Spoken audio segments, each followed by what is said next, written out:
Hello, my friends. This is Andy over at the Facebook Live TV show. The only thing a Switcher Studio, which I'm going to talk about in a minute, needs is a counter that counts down to when you're going live because just suddenly you're live. Hi, this is Andy. I'm over here at the Facebook Live studios in Brea, California. It is pouring rain, and every so often I'll get to talking and the rain just starts pouring down here on my studio, and where I am, the roof is fairly noisy. So you may hear some and that's not the static from my mic probably. It is actually from the rain, and I'm going to turn my gain down just a little bit. I think it was a little sharp the last time. So this new year, 2018, is going to bring us a lot of new technology, a lot of new stuff, and I'm going to do my very best to stay on top of it for you and to help you as you begin to do your Facebook Lives, your YouTube Lives, your Instagrams, your Periscopes, whatever it is that you're going to be doing live to reach your audience. I'm also going to be talking a little bit more about why it's important to do Facebook Live or to do video in this new world. I was watching a video not too long ago. It was probably about 4 or 5 years old, and then they were talking about that video was going to just simply take over marketing, social media, how people do business, how people learn, that it's something that everybody needs to know. Doesn't matter really what business you're in any longer, because it's just going to be that important that you're going to want to have some aspect of video. Whether it's you doing it as a business owner or you're teaching a business owner, if you're a coach or consultant for entrepreneurs, you're going to teach them the importance of doing video. And then if it's not them, they probably should find somebody within their organization to do live video. Now, one thing earlier, I was in my business accelerator group in the private group, and was talking about the different platforms that are currently at least most popular with me. They may not necessarily be the most popular in the world, but I know for sure they're popular with me, and that is the Switcher Studio. I had a little glitch there because a phone call came in, 2 phone calls came in, and completely shut down my phones. Well, I just immediately went to support and actually went to a private Facebook group for Switcher Studio. Called Switcher Studio Enthusiast. If you're using a Switcher Studio, you may want to try to get into that group, because my question got answered almost immediately. I almost didn't get it finished typed, and the answer was already coming in. That's how it seemed.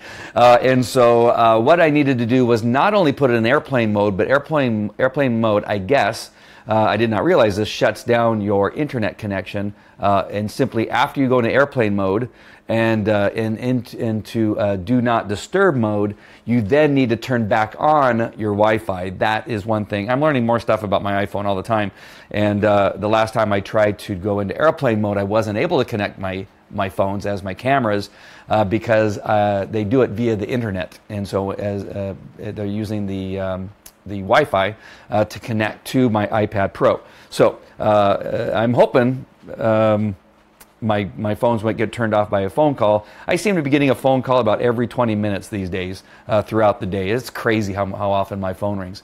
My phones go dead fairly quickly because of I don't know what it is.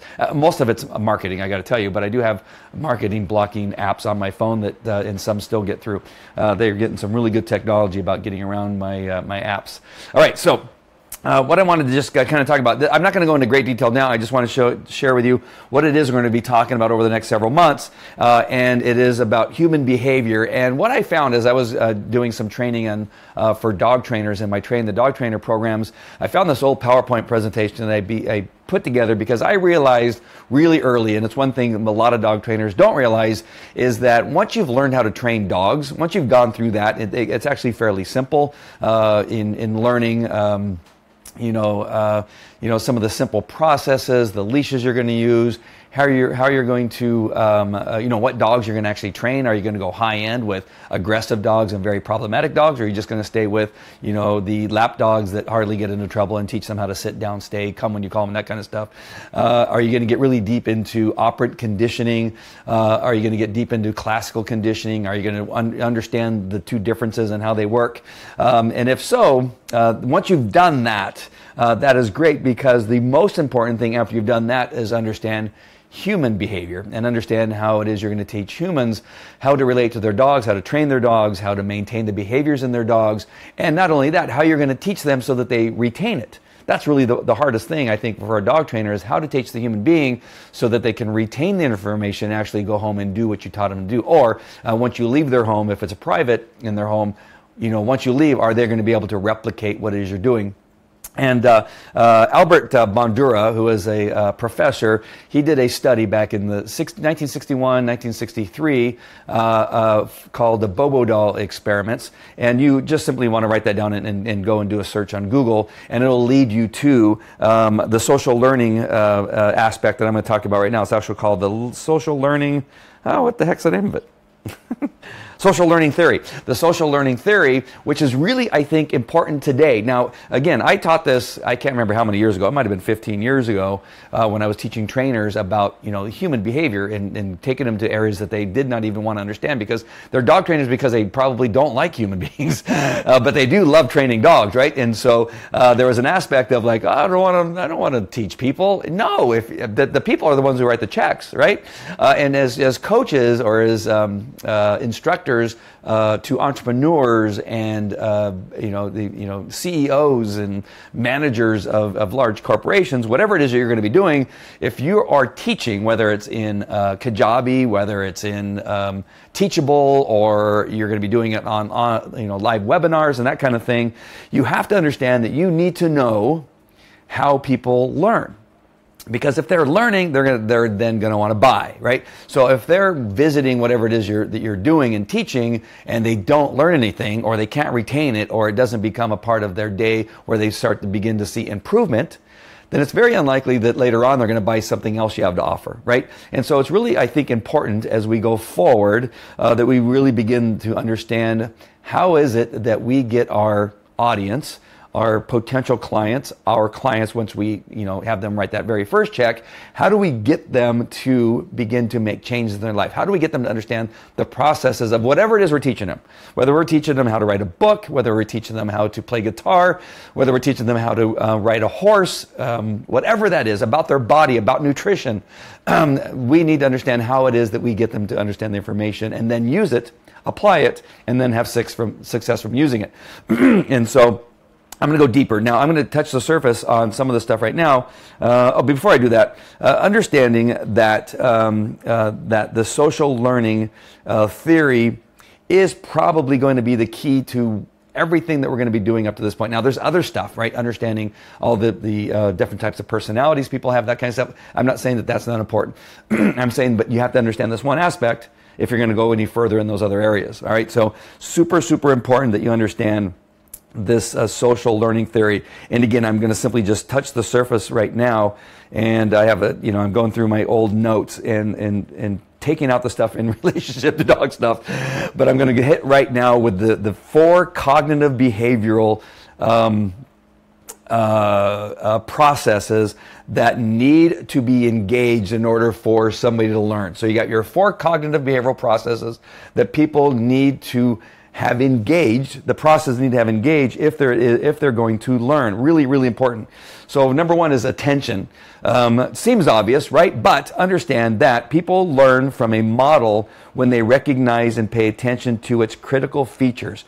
People pay attention to a model. So you have to understand that the reason video is so powerful is because it gives the people the opportunity to see you, the model, right, demonstrating or showing through pictures and through video by what things to click on, by where to put the information in what spot on the whatever website you're going into, whatever that is, or how to use Photoshop, or how to use Kajabi, or how to use a video editing program, or where to put your fingers on the guitar neck, if that's what it's called, right? So this attention is that people need to see a model of that thing. Now, surely people learn by reading. Surely people learn by listening to audio. Of course they do, except for the fact that people can learn stuff, but they can learn. So I can learn how to fly an airplane, right? I can learn all the things. So you need to do this. You need to, pull back on the stick. You need to push down on the pedals that are on the floor, and that causes these things to change. You can learn how to do that, right? You can learn all those things, but can you do it if you don't see it, or you don't have somebody sitting next to you and say, oh, no, too much, right? If you're not doing it or seeing it actually happening or being modeled, it actually makes it harder. If you're just reading it and listening to it, there go my phones. Yep, that didn't work. All right, I put them in Do Not Disturb, both of the phones. I turned them onto, I had a feeling I was going to come in. Who's calling now? That is so funny. Both of my phones are in Do Not Disturb. Both of my phones are in airplane mode. And yet, they both froze on me. All right, so hold on one second. This is the craziest thing. So that didn't work. So I'm stumped as to how to get that to work. So let me go ahead and see if I connect the camera again. It says they're connected, but obviously they're not. Hold on, they may connect. If I act quickly, maybe they're still on and not in the phone. Nope. Hold on, I'm going to leave the picture here for a second. I wonder how this gets done. If this phone right now is in Do Not Disturb, and if this phone is in airplane mode, how is it that it still got a phone call? Somebody explain this to me.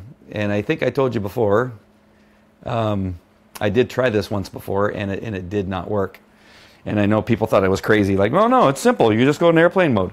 Yeah, it's just simple. Well, apparently it's not that simple. Apparently not. All right, so I'm going to come right over here. So there you go. So you're not able to pay attention, right? You're able to pay attention to probably, a lot of people are, to the errors that are made. People like to see that. And that is actually fairly comical, I think. And what is it? What are you going to do, right? I'm going to now go see if I can connect that other phone, because I really do like that other camera setting over there. So let me go ahead and click on that. And I'm going to walk right over here. You can hear me because I'm connected wirelessly. At least they left voicemail. The last two phone calls, they didn't even leave voicemail. And so, you know, what the heck? What are you going to do? All right, I think I lost the ability to use my Osmo, because I remember that happening last time, that when it took down the phone, the Osmo didn't reconnect. And now I'm having a tough time connecting to the other camera. Hold on, let me try one more time. This is so much fun, right? You guys are so entertained by this, I'm sure, that this just really is grasping your attention beyond belief. All right. There we go.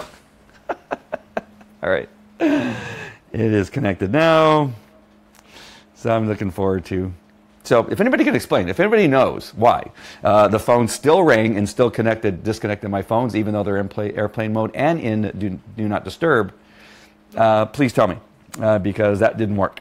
And I'll just wait for the next phone call to come in, and oops, sorry, I'll just wait for the next phone call to come in and see whether or not that actually works. All right, so attention. People learn from a model when they recognize and pay attention to its critical features, right? They got to pay attention and pay attention and pay attention and pay attention to what it is that you are doing. And they can do that in video unless the cameras get turned off. All right, the next thing that we're going to talk about here is that the retention needs it. So this also is, as I've seen written, as memory.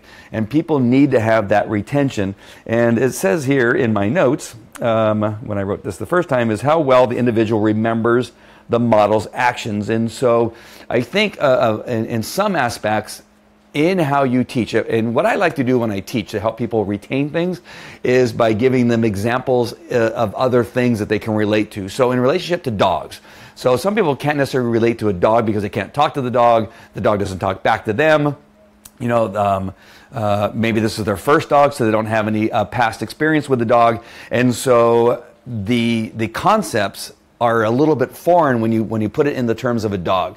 Well, what I used to do is I put it into terms of human relationship. And so if I'm teaching something that has to do with correction or reward, I can talk about very easily, for me, because I have 5 children, I can talk about how it relates to children and raising children, and about taking their toy away, or giving them a timeout, or squeezing them on the neck with my little Vulcan grasp that I have, or a flick if it comes down to a flick or something like that. That's the punishment, and then giving them a toy, or giving them freedom, or giving them back the PS4 in the sense of the reward. And so we talk about that in a way that helps them to retain it and keep it into their memory. So it's not just simply does a person have a memory, it's how are you helping them keep it in their memory? How are you helping them for retention purposes in regard to what it is you're teaching. So I would say that on your videos and what you're doing, if you can do that more effectively, understand that if there's an important point, how is it you're going to use something in relation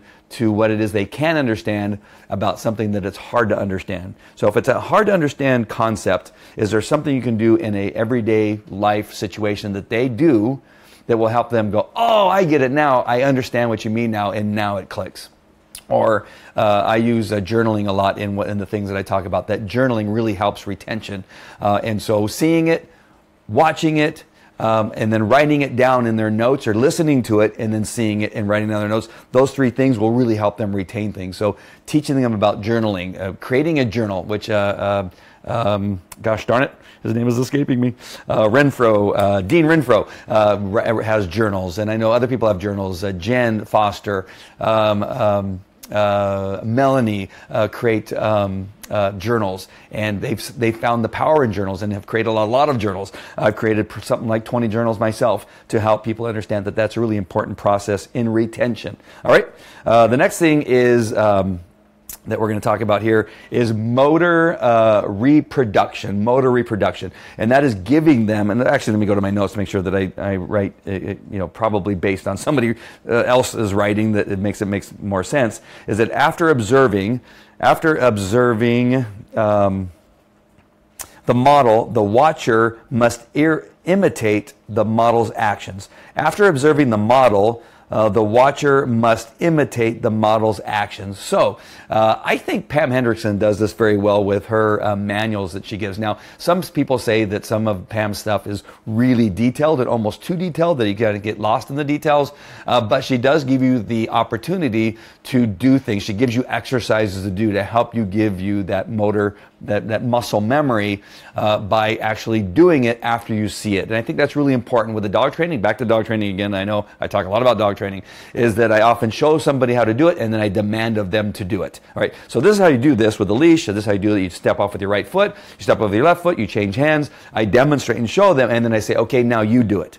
Right, so having them replicate what it is you do is very easily done on video. Right, so you're showing them how to make a smoothie because you're doing this nutritional thing, and you say, okay, what I want you to do right now is I want you to get out your blah blah blahs, and I want you to set it up, and I want you to cut them into 4 slices and then place them into the thing. And so, and again, this is very easy, but it's really powerful, right? Where think of it, oh, well, we don't need to do that. No, I'm telling you, you may need to have them do something so simple so that, again, it becomes muscle memory. And they go, oh, they don't realize it, right? If they actually do it, they don't realize how powerful it is. But now they can go and say, oh, I made this great smoothie. It was really easy. I was watching this video and they taught us how to do it. They may forget that they actually had you do it, right? And then put it in the thing and then mix it and actually taste it. But doing that is so much better. How many, I give this example all the time, that how many times have you been in a car where you're driving and somebody's in the passenger seat, the person in the passenger seat knows where you're going or knows where you're supposed to be going. And so you don't, right? And they say, okay, go to the street and turn right, go to the street and turn left, get on the freeway, take it about 15 miles. Okay, at this exit, get off, all right, turn right, and then go about 10 minutes this direction, turn left, and the house is on your left-hand side, right? And now you go home, and now somebody says, or you realize you left something at that house, and you go, crap, I don't remember how I got there. I don't remember where it's at. Why? Because they simply were telling you how to do it, right? Right? When you actually have to do it and think about it at the same time and do it, then it becomes more natural. So giving them an exercise to actually do it, instead of just listening to you through the process, and they're actually doing it and they're thinking about it as they do it, it makes it so much stronger in the memory, in the retention, and maintains their attention as you're doing so. All right, so last thing. Again, I know that this may seem like I'm going into a lot of detail, but there's a lot more to this. But the next one here is reinforcement, right? What happens after you've done it? And so in reinforcement, it's the motivation, or motivated to exhibit the modeled behavior if positive incentives or negativity is provided. So based on what happens, right? So reinforcement is created by either a reward or something bad happening, right? So both are very powerful, or maybe something bad being removed. So it could be in the example, if you do this, you will begin to make money. So you could be in debt, and what gets removed is the debt. And now you have something good, right? Or you just simply get paid a check, right? Those are positive rewards. Your wife, maybe if you're, you're working on your marriage and you're teaching a video about relationships and making your marriage stronger. You have this very bad marriage, but if you go through the training that you're given and you replicate what it is the instructor told you to do, and you look each other in the eye and you be honest with each other and you go through all these stuff, the reinforcement is that the marriage gets better. That your wife actually says, you know what, I actually love you again, right? That's obviously reinforcement, and you want to make sure that there's something in place so somebody can feel that reinforcement, or maybe point out to them, hey, the next step, maybe just take baby steps, that the next thing that you're going to get is this one little thing that's going to be really awesome. Or maybe you can give them something. Hey, we're going to have this we're going to have this challenge, and if you make it through this challenge and you can show that you've been able to do these 5 steps, I'm going to give you something for free, or I'm going to give you access to something, right? And so you're going to reinforce it as the instructor when they achieve certain levels. I think Kajabi is putting some good things into place, in that you're going to be able to keep track of what people are doing, and you're able to actually even give tests in Kajabi now. And so once somebody passes a test, you're going to give them access to something else. And I think that that's really, really important, because it's that reinforcement that sometimes our students need to know that they're doing the right thing. So for example, in Kajabi, you're going to have 5 videos where you're watching the videos, or the student's watching the videos, and then at the end you have this next assessment that you're going to go, or this assessment that you're going to go through to get to the next level, right? And so they take the assessment, and the assessment says, what was the most important point with video number 1? What is it B, C, or A, B, C, or D in relationship to blah, blah, blah in video number 2? You answer that one, and you get through it, and then at the end, you either pass or fail. If you pass, the incentive or the reinforcement is that you get to go into the next phase, and you get to go on and go further in your training. Great addition to Kajabi that they put these assessments in there because of this purpose. So just remember, for right now, again, this is just a very small part of this thing I used to teach, and bringing back and actually watching more videos now and getting back into it. I really love it, and it's teaching me more about social media and why social media is directly related to this particular thing, the social learning theory, and so important. So attention, retention, motor reproduction, and reinforcement are 4 very key things for you to understand in the social media. Why video is going to be so important is that you can grab people's attention, you can help them retain what it is you're teaching, you can tell them to do these things so you get motor reproduction, and then you can reinforcement in so many different ways that they're going to feel something, they're going to feel different, they're going to be healthier, that if you do these things now, I'm going to give you something more at the end,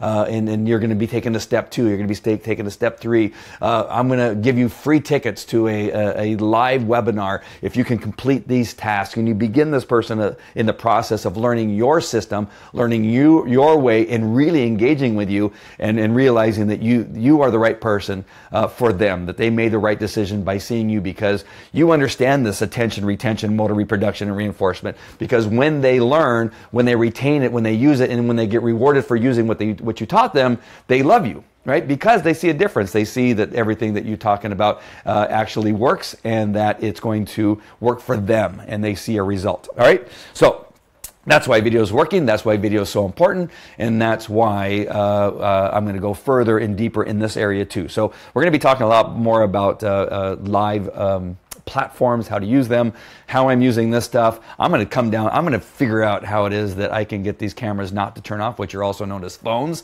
I'm going to figure out how to get them not to turn off when a phone call comes in.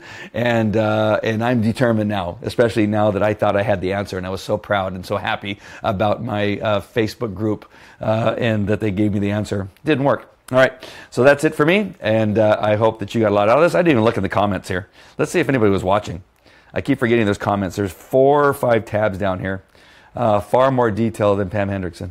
Oh, come on. Thanks, Navi. All great points, Andy, applies across the board, whether dog owner or parent. Yeah, I'm lucky enough. I'm so glad. I'm so glad I saw you, Nabi, that we're on here. And that is Nabi's from Australia, by the way, and I like to mention that because that makes me an international Facebook liver right now.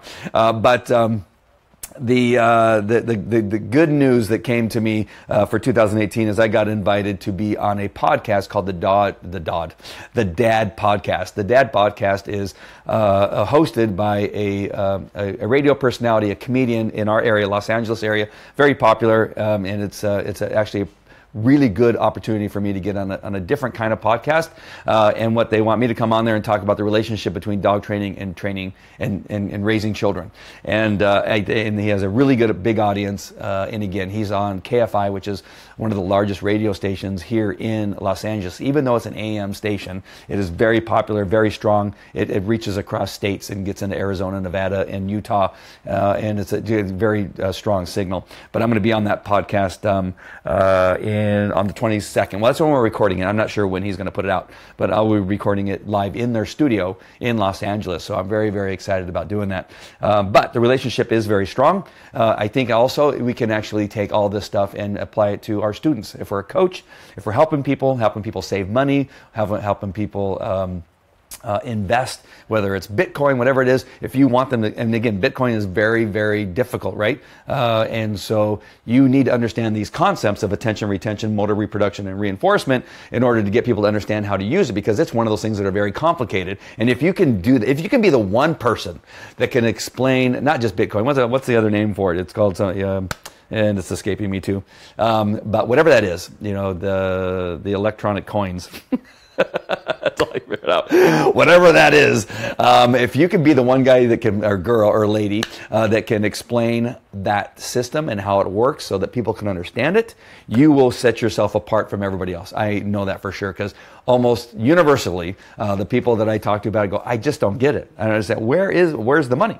I want to see the money. Like, people are so used to feeling the money and hearing it hit the coin, right?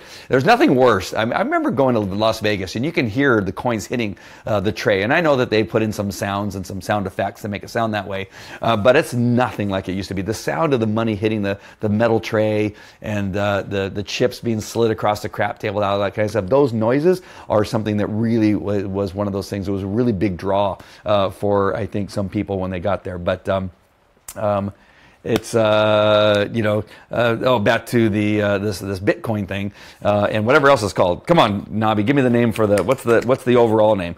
Bitcoin is like Kleenex is the tissue. What is the overall name? I can't think of what it is. Oh my gosh, I can't think of it. But anyway, if you can be the person that can put it into this, so this becomes your process. When you're teaching and all these things come into play and people really learn and understand how to use it, you're going to set yourself apart from everybody else. All right, so that's the point.